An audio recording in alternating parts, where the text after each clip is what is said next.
Please take off your hats so the lights won't too much of a shade. David, please start with us with a overview, please. Well, I mean, honestly, we pitched well early.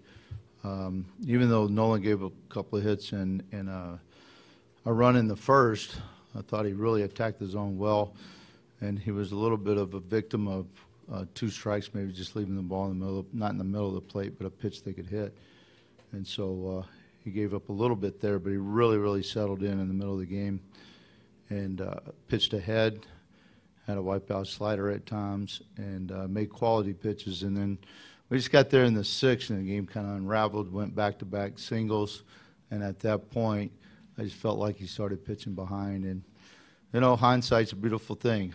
You know, you look back at that, and you would really say, should have stuck with Nolan. But Parker Joe hadn't walked 2 guys the entire year back-to-back, and that's what happened, and it just unraveled. So we tried to get it settled down with Chase right there and finish the inning, and just, again, they just continued to hit and just created a huge deficit. Okay, we'll open up for questions. Have a question, raise your hand, and we'll get a mic to you. This is for the student athletes only for this first portion here. Okay, Danny, we'll start with you. Nolan, Danny Davis, Austin American Statesman. Nolan, in that 6th inning, what kind of happened to those first 2 batters, and did you feel like you could have stayed in the game, that you still had stuff in the tank?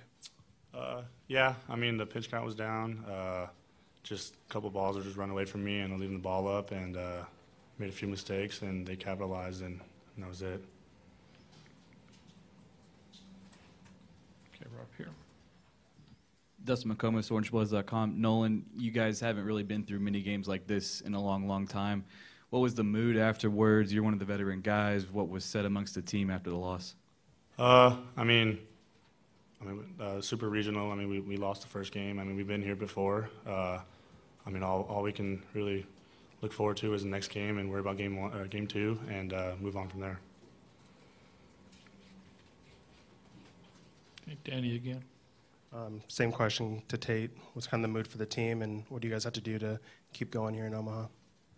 I mean, everyone's down right now, but I'm sure everyone will get over it. It's baseball. Got to forget. Next question, Danny. Either the players, what did you guys kind of do during that lengthy delay, and how did you guys get kind of warmed back up and get back into the game? Tate, you start, please. Everyone just kind of chilled and sat down. It was pretty quiet. I would say it was more of just everyone just kind of staying off your feet and being ready to come back, and we knew what the situation was and trying to basically minimize as much as possible. Nick Moyle, San Antonio Express News. Nolan, you know, probably not the start that you wanted, but what do you take away from this, and what do you kind of try to forget or move on from next time you get out there?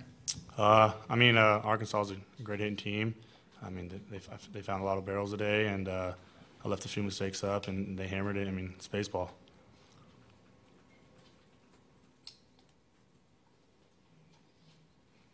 Go again, Nick. Tate, obviously, you know, you go 3 for 3 today, and you're hitting pretty well in the super regional. You know, how do you balance out? You know, you have a good performance, but the rest of the team doesn't. You know, what do you take away from that individually, if anything? I don't really take anything away from it. I mean, we lost the game, so it doesn't really matter in the end. Okay, any more questions for the student athletes? Going once, twice. Oh, quick. Just, you know, Nolan and Tate, you know, what did you guys, obviously you have that really long rain delay, you know, what's the mood, you know, what are y'all talking about in there?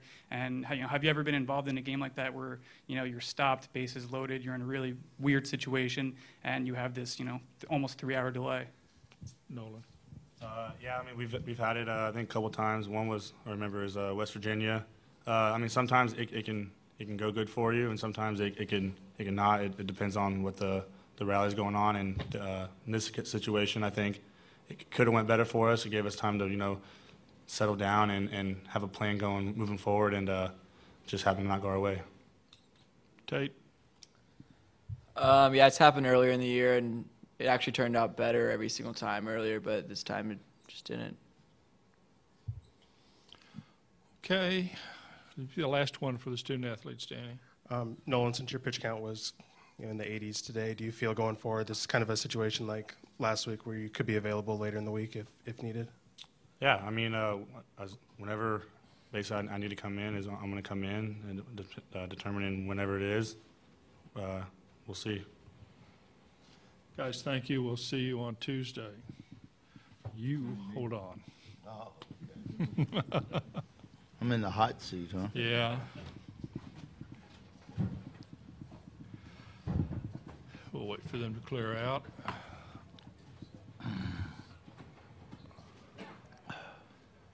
Okay, first question for David, please. We'll start right here. Dustin McComas, OrangeBloods.com. David, take us through the thought process after the long delay.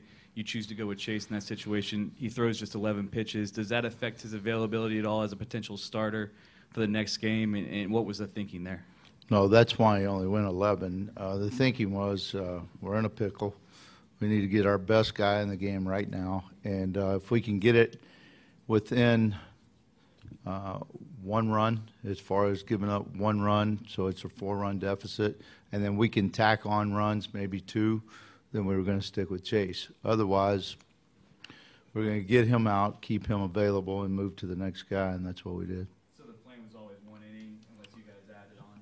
Yeah, if we were in a game at that point, we were going to continue with Chase, but you didn't want to burn him in a deficit, so pulled him and went to Cam, and it just wasn't good. I thought Chase threw solid pitches, but they hit early in the count.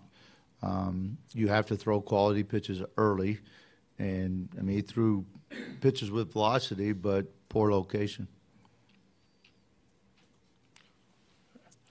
I think Kurt was just before you. Kurt Bowles from the Austin American. David, are you a little bit shell-shocked to give up 11 runs? Y'all gave up 14 in 6 games. Do you feel like Arkansas is just that good a hitting team?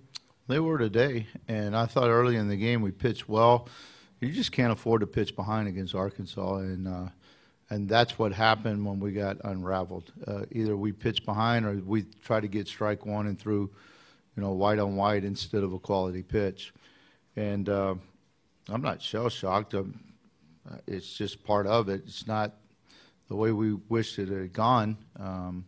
Unfortunately, it got away from us, and we just couldn't overcome the deficit. Okay, Danny. David, is there anything to be taken out of the later innings? Austin comes in, gets a good hit, which I'm sure was nice to see. Michael, has a couple nice at bats. You guys show some fight. Is there anything to be taken out of those last couple innings? I mean, that's the same reason why we threw so many guys, to give them opportunity, because as we get deeper in this tournament, I want guys that have been on the bump. And those 2 guys have earned the right to play, and it was the perfect time to play both of them. And it also rests DJ and gives Michael the opportunity he deserves. And then Austin's been coming. So knowing late today, had they come with the left-hander in a situation, I knew I was going to hit Austin anyhow. So it was good to give him a couple of at-bats and get his feet wet. Joe Cook with Inside Texas. Coach, what did you see on that ground ball to McKenzie that David tried to turn on the double play, and whether he turned into the field and when he shoved Jake? What was the explanation on that? We talked a lot about the play. I thought Jake did the ball was a rocket and he handled it well, but I think when he slightly bobbled the ball, I think David lost his timing on that. And so he probably got a little bit on his front foot early instead of staying behind the bag on that. And then I think once that happened, I felt like it looked like David felt like he had to rush, and probably still didn't. He could have gathered his feet, but that's what it looked like. I haven't talked to David about it. The coaches, we've talked about it, but I just haven't talked to David. I'll ask him. The shove, anything from that? No, it wasn't anything. I mean, it was competitive. I didn't think anything of it. I went out basically to make sure that he turned the correct way and to make sure that there wasn't anything else going to happen. Okay. Travis Levinka, the Daily Texan. Coach, what went into wearing the number 16 jersey today? Obviously, it's Augie's number. What went into wearing that? Well, like we've talked about since Coach's passing, we basically have come to the conclusion that he's huge piece of our program. He's a huge piece of this team. And so I talked to the players about it early on, early in the week, and basically said the story about how it happened with Woody Woodman, and Augie wore his number 2 jersey, and Vinny and I were sitting in the clubhouse at Oklahoma City, and I said, Vinny, if we make it to Omaha, I want to wear number 16, and he said that would be really cool. So I'd start working on it, and he got the jerseys together. Once we clinched the Super Regional, I walked in my office, and Vinny was sitting there holding them. So it was a good moment, but I was able to talk to the players about it, and what I was impressed with is there wasn't any fist pumps nor anyone rolling their eyes. It was basically the same way we've approached it from day one, and understanding he's a piece of us. And I know Augie would not want to be the center of attention, and I think he would probably appreciate the way we handled it. Okay, this will be the last question. Kirk?